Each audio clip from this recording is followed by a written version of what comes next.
Alright guys, we are back with another comparison. Today we got the S10 Plus versus the iPhone 14 Pro here. So I had quite a few people S10 Plus thinking about upgrading, whether you thinking about switching to iPhone.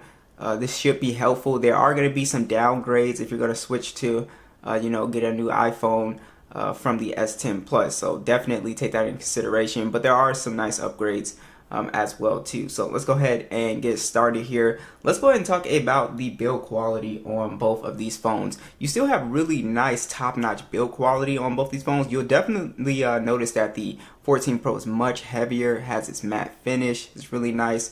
It's more boxy than the S10 as well, and both of them have premium material, glass and metal, and I really do like them. But here's one of the big differences with the hardware. So as you can see, not only is the S10 Plus taller, but it actually houses a headphone jack, which is going to be the most noticeable thing. And also the S10 Plus does have SD card support. So that's going to be like your two major big hardware differences there. Also, both these phones do have IP68 dust and water resistant as well too.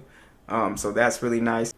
All right, let's talk about the displays on both of these phones. So the S10 Plus does have a really nice 6.4-inch display. It is a 1440p display. It's a dynamic AMOLED, HDR10 Plus, 522 for the PPI. So overall, it is a higher resolution display, and it is also a overall just a bigger display, right? But my thing is that it's 1440p and it has a higher PPI. As well, it does have a slight curve to it as well too, if you can tell. The iPhone does have a very nice display. Also, it's 120 Hz XDR OLED display. Gets up to 2000 nits peak brightness. One of the brightest displays actually that you can get on any phone right now. It's 6.1 inches, and then it's 1179 by 2556, 460 for the PPI. So it's also a very high resolution display, but it's not a 1440p display. So the S10 Plus does beat it in terms of resolution. But where the S10 Plus does lack is it's a 60 Hz panel. The iPhone is 120 Hz, so it is going to feel a little bit smoother as well. And then games that are compatible with like the 90 frames, you'll be able to tell that as well too. So those are kind of the upgrades. So basically the iPhone brighter display, and then also 120 Hz is really the key there. And the S10 Plus, it actually has just a higher resolution display, and you're able to look at content in 2K, which is really nice. As far as the cutouts go, you can see the S10 has the cutout to the right. Kind of looks the same, but the iPhone's is still bigger than the S10 Plus as well too. But honestly, the cutout, once you get used to it, it's not really a big deal. Now let's go ahead and talk about the specs a little bit more here. So the S10 Plus does have the Snapdragon 855 chipset on here, and the iPhone does have the Apple A16 chipset on here. So both these phones are actually very fast. Obviously the iPhone is going to come out on top when it comes to benchmarks and stuff like that. We do have on the S10, like I said, micro SD card support, 128 gigs of internal storage and 8 gigs of RAM. The iPhone does have 128 gigs and 6 gigs of RAM as well there. As far as performance, I think we won't see a big difference with just casual applications. Like I said, both these phones are super fast. You can see the S10 Plus really fast. It's pretty much on par with the iPhone when it comes to just launching your casual applications for sure. There, you'll probably notice more of a difference when it comes to like games and stuff like that. But honestly, people, they get surprised that the 855 chip still is able to keep up with even the latest and greatest here. So let's go ahead and do Subway Surf. Now this is where you probably see a little bit more of a difference there. As you can see, iPhone just extremely quick got in there, but in the real world you probably won't notice that, that little second difference there. Also, gaming performance, guys. Gaming performance is super solid on the S10 Plus as well too. So I would say for the casual user, you won't really notice a difference when it comes to overall general performance. Especially when it comes to like playing games like PUBG and stuff like that, until they bring like the 90 frames option. You can see iPhone just super quick to get into games. For casual games, Subway Surf, stuff like that, even PUBG, both these phones actually for right now play, and I got an update on the S10. Both of these phones actually right now play at HDR Extreme, so they actually play at the exact same settings, guys, which, you know, a lot of people are surprised by.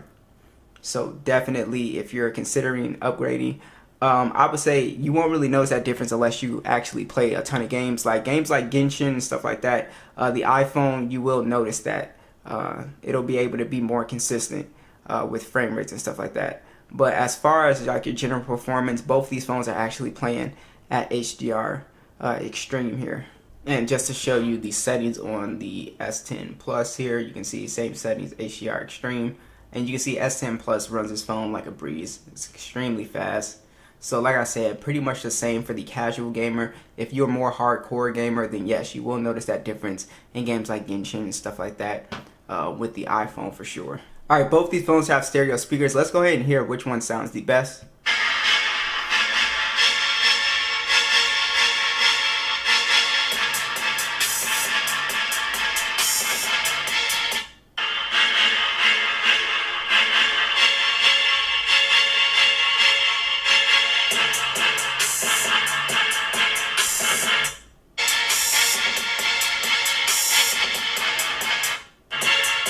Yeah, iPhone definitely the stronger speaker here. Much heavier bass here.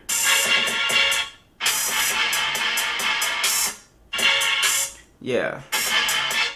I would say that they're both almost the same in terms of volume. It's just the iPhone just definitely has more depth. It has a fuller sound to it.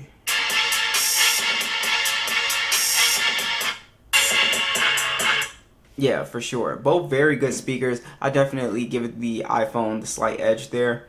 Alright, so let's talk about the biometrics. So the S10 Plus actually has two methods of getting into the device. So you have your in-display fingerprint sensor, which is very fast. It works really well. But they also give you the option to do face unlock as well too on the S10 Plus, which is something that I really like. As opposed to the iPhone, you only get the Face ID. Yes, it is more secure, but like I said, we have two options on the S10 Plus, which is something I really appreciate as well too. Let's go ahead and talk about the cameras, guys. So with the S10 Plus, you do have a triple camera setup.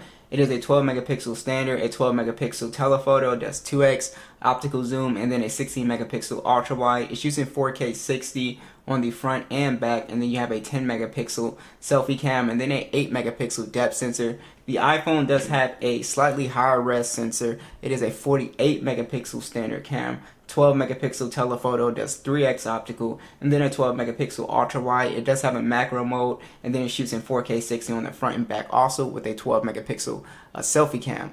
So check out these side-by-side stills and let me know, do you guys see a big difference in terms of quality here?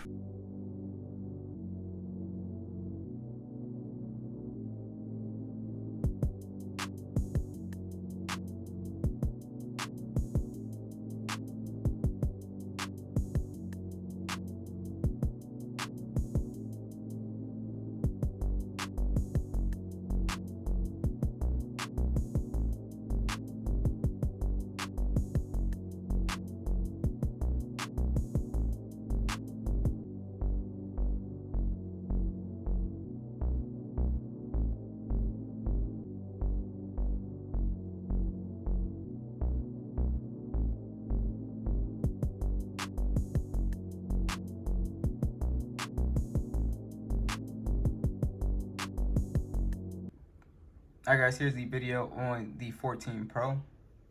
There's a 2x, 3x, and then we have our ultra wide right here. Let me know what you guys think. Alright guys, here's the video on the S10 Plus, 2x. We hit our ultra wide. Let me know what you guys think. Alright, so let's go ahead and talk about battery life on these two phones.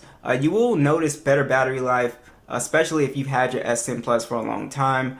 But my S10 Plus, I can actually squeeze around 6 hours of screen on time out of this, which is pretty good, I would say. Now, this device is probably had not been used so much. I got it in pretty good condition.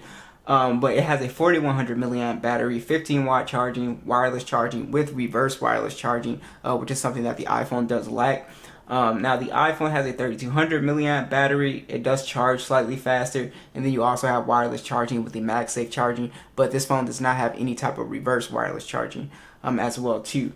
So I would say the battery life experience, you will notice a slight bump up in battery life if you do go ahead and make that switch.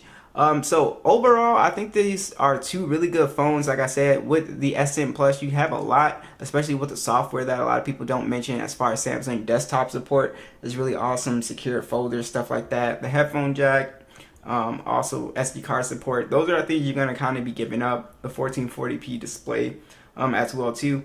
With the iPhone, you're getting a lot here as well too. Obviously, it's newer, so you're going to have better processor, newer cameras, more cameras. Also, you will get longer software support, of course, too. So those are all things to definitely consider there. So be sure to let me know what you guys think, and I'll catch you guys in the next one.